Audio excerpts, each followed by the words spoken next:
The lights flicker once, then steady. And that single flicker is the only warning most homeowners will ever get before a power surge tears through their electrical system.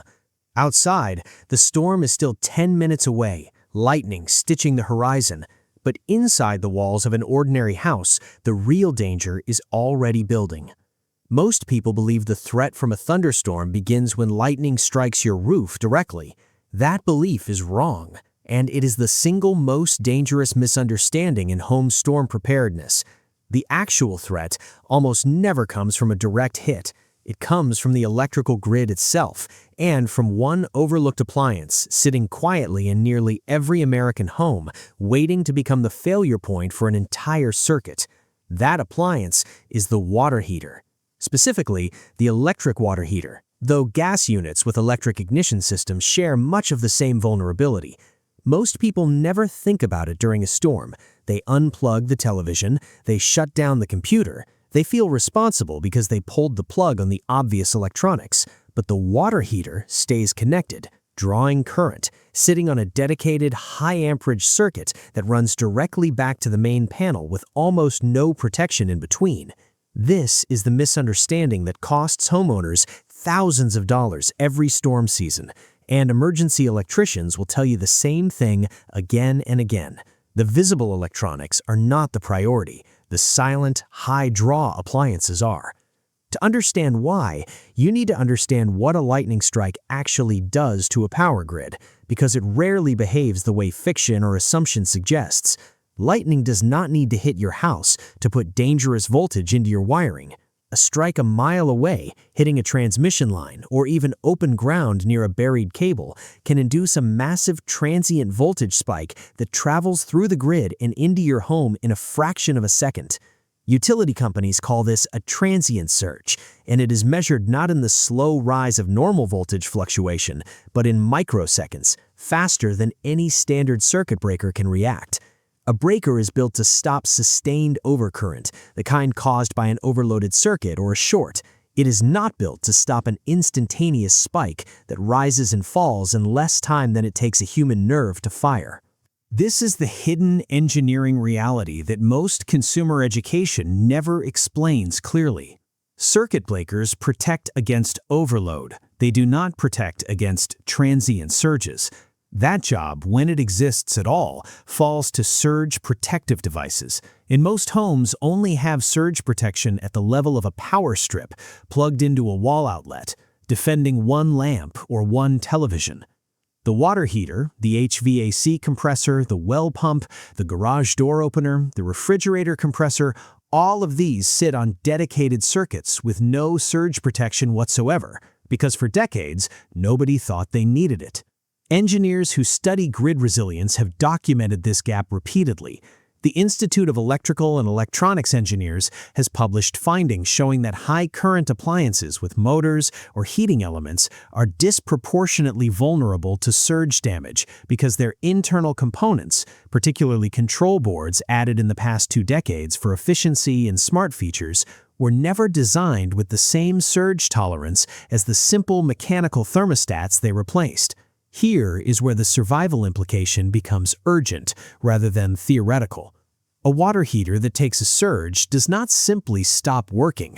In many documented cases, the surge damages the control board or the heating element relay in a way that causes the unit to run continuously, unable to shut off because the very component meant to regulate temperature has failed in the open position.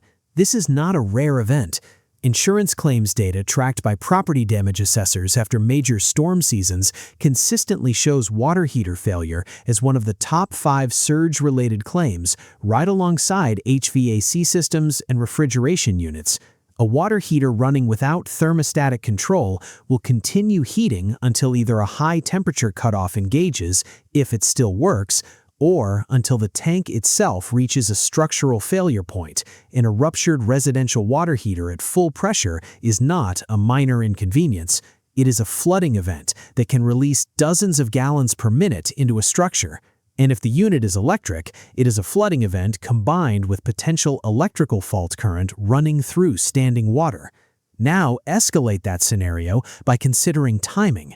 Most lightning-related surges happen during active storms, precisely when people are least likely to be standing in their basement or utility closet watching their water heater. They are watching the sky, securing windows, moving vehicles under cover, or monitoring weather alerts on their phone. The appliance most likely to fail catastrophically is the one getting zero attention, in the room getting zero foot traffic during the exact hours when a slow leak could run unnoticed for far longer than normal. This is the gap between perceived risk and actual risk, and it is precisely the kind of gap that emergency preparedness specialists spend their careers trying to close in public understanding. The deeper hidden science here involves how surges travel once they enter a structure. Voltage does not distribute evenly across a building's wiring, it follows the path of least resistance, and large appliances with substantial copper windings, like water heater elements, compressor motors, and transformer-based equipment, act almost like magnets for surge energy because of how electromagnetic induction interacts with coiled or wound components. Electrical engineers studying surge propagation note that components with significant inductance experience higher induced voltage spikes relative to simpler resistive loads.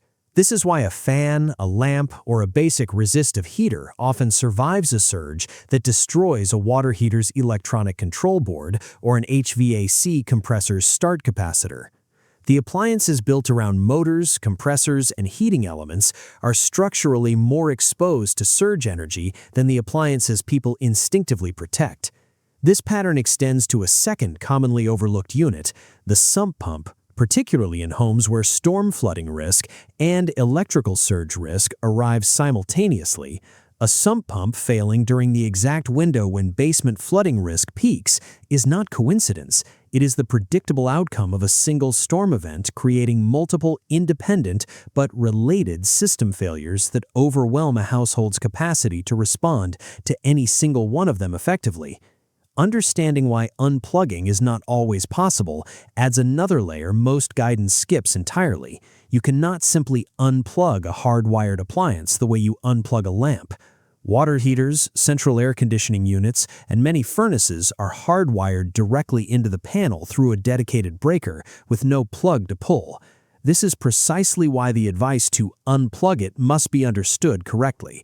For hardwired appliances, the functional equivalent of unplugging is switching off the dedicated breaker at the main panel before the storm arrives, physically isolating that circuit from the grid entirely, rather than relying on the appliance's own power switch, which only interrupts the load side. It does nothing to block an incoming surge traveling through the line side of the circuit. This distinction between switching off an appliance and isolating its breaker is the difference between appearing protected and actually being protected, and it is rarely explained clearly to the average homeowner. The evidence supporting breaker isolation as a meaningful protective action comes from how surge protective devices themselves are engineered. Whole home surge protectors, installed at the main panel by a licensed electrician, work by providing a low resistance path to ground for excess voltage, diverting the spike before it reaches sensitive downstream components. When a whole home surge protector is not installed, which describes the overwhelming majority of older American housing stock, isolating the breaker manually accomplishes a cruder version of the same goal. It removes the appliance from the circuit entirely, so that even if the panel itself takes a surge, the appliance's internal components are not directly in the path of that voltage spike. Electricians who specialize in storm damage repair consistently report that homes where the homeowner manually killed power to major appliances before a storm show measurably lower rates of appliance damage during severe lightning events compared to homes where appliances remained energized throughout. This brings the analysis to its next escalation point, which involves the timing window itself, because preparedness only works if it happens early enough to matter. Most people wait until they hear thunder to start unplugging things, but by the time thunder is audible, the storm cell producing that lightning may already be close enough that induced surges through nearby transmission infrastructure have already begun. The National Weather Service and emergency preparedness agencies recommend treating 30 minutes before a storm's expected arrival, based on radar tracking and storm warnings, as the operational window for securing electrical systems, not the moment visible lightning appears overhead. This single timing correction, shifting your isolation routine from reactive to anticipatory, changes the entire outcome of a storm event for a household's electrical infrastructure. As the framework repeats itself across additional vulnerable systems in the home, a clear pattern begins to surface, and recognizing this pattern is itself a survival skill, independent of any single appliance. The vulnerable systems share three characteristics every time. First, they carry high current on a dedicated circuit.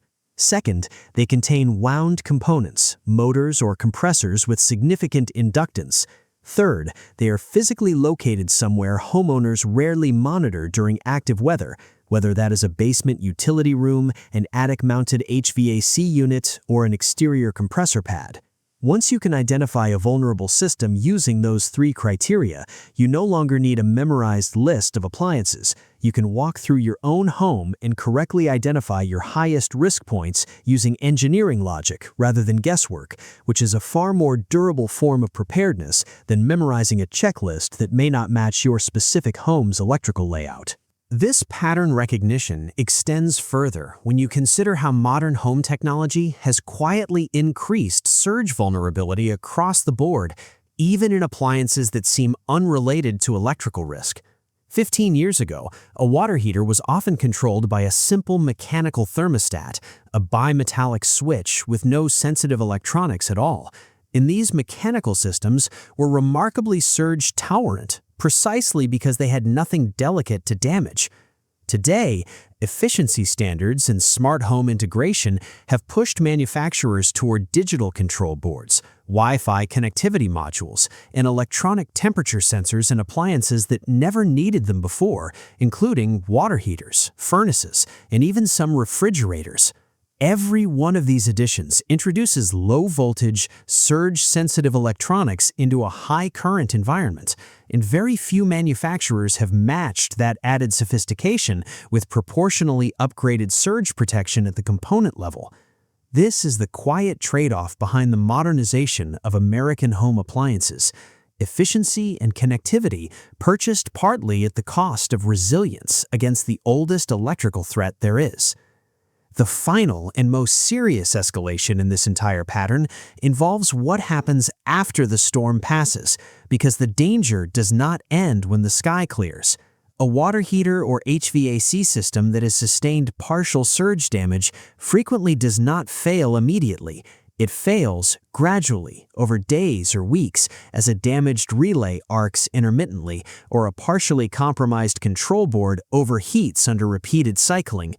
Homeowners who assume their appliances are fine because nothing visibly happened during the storm itself are often looking at a system in the early stages of slow failure, one that may eventually fail in a far more dangerous way than it would have if the surge had simply destroyed it outright during the storm. A sudden total failure is inconvenient. A delayed, intermittent failure in a high-current heating appliance carries genuine fire risk because intermittent arcing inside an enclosed appliance housing, combined with flammable insulation materials and nearby combustible storage common in utility closets and basements, is a documented mechanism behind appliance-related residential fires that occur well after the storm that caused the underlying damage has already become old news.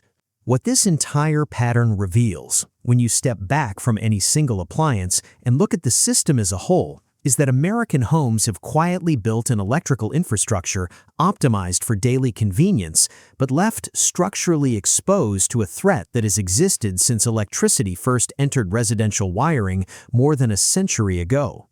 Lightning has not changed. Storms have not changed. What has changed is the density of sensitive electronics embedded inside appliances that homeowners still mentally categorize as simple, mechanical, and inherently safe. The water heater you walk past every day without a second thought is, by the physics of how surges propagate through wound components on unprotected dedicated circuits, one of the most exposed devices in your entire home, and the fact that it sits quietly out of sight is exactly why it remains the appliance most people fail to disconnect, fail to isolate, and ultimately fail to protect until the moment a storm has already made that decision for them. Preparedness, in the end, is not about reacting to the loudest danger in the room. It is about recognizing the dangers that make no sound at all until it is far too late to matter.